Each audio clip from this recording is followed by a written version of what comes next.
नमस्ते दोस्तों, कैसे हैं सभी लोग। आशा करती हूँ अच्छे ही होंगे। हम जिस सुपरस्टार की बात कर रहे हैं वे 70 साल की उम्र में हीरो के रोल निभा रहे हैं। वे अपने गुरु मणि रत्नम के साथ फिल्म ठग लाइफ से धमाका करने को तैयार हैं। वे आज भारतीय सिनेमा लिविंग लीजेंड हैं, लेकिन कभी उन्हें लगता था कि मामूली नौकरी ढूंढने का टैलेंट भी उनके पास नहीं है। वे माँ की बेइज्जती करने के लिए बार बार का काम करने लगे थे। सुपरस्टार ने निजी जिंदगी से जुड़े कुछ दिलचस्प किस्से भी सुनाए हैं।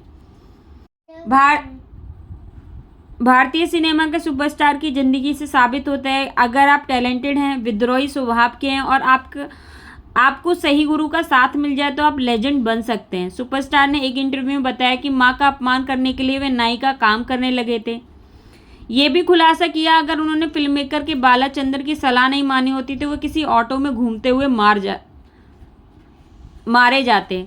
हम भारतीय सिनेमा के लिविंग लेजेंड कमल हसन की निजी जिंदगी आपको बता रहे हैं, जिनकी जर्नी बिल्कुल भी आसान नहीं थी। एक्टर ने हॉलीवुड रिपोर्टर इंडिया से बातचीत में अपने स्ट्रगल के बारे में बात की है। उन्होंने जवानी के दिनों में बार्बर के तौर पर काम किया था।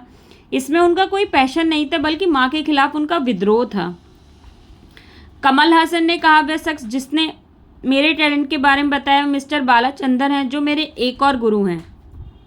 वे एक नाई थे, बाल काटने का काम करते थे। मैं ज़्यादातर वक्त सैलून में काम करता था ताकि माँ पर तंज कस सकूं।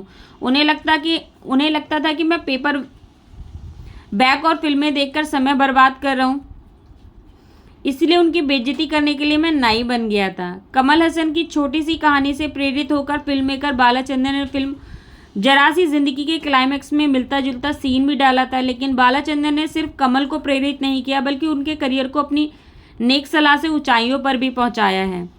कमल हसन ने 19 साल की उम्र में अपने गुरु को डायरेक्टर बनने के सपने के बारे में बताया था, लेकिन बालाचंद्र ने उनमें कुछ और ही दिखा था। कमल ने बालाचंद्र की सलाह पर कहा, वे मुझसे बोले कि अगर आप डायरेक्टर बन गए तो आप पूरी जिंदगी ऑटो रिक्शा की सवारी करते फिरोगे।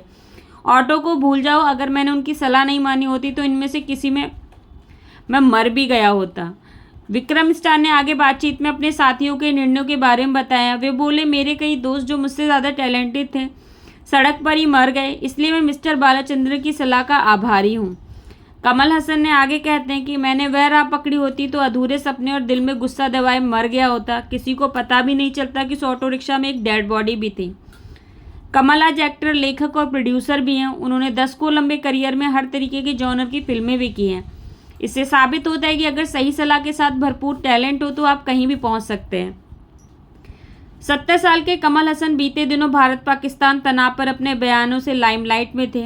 वे जल्दी अपने दूसरे गुरु मणि रत्नम के साथ फिल्म ठग लाइफ लाने को तैयार हैं, जिसे 5 जून को रिलीज करने की योजना भी है। एक्टर की निजी भी काफ़ी उतार चढ़ाव से भरी रही है। उनकी पहली शादी वाणी गणपति से हुई थी, जिसने साल 1988 में अलग होने के बाद सारिका को जीवन साथी बना लिया। उनका तलाक 2004 में हो गया था। Thanks for watching, bye bye.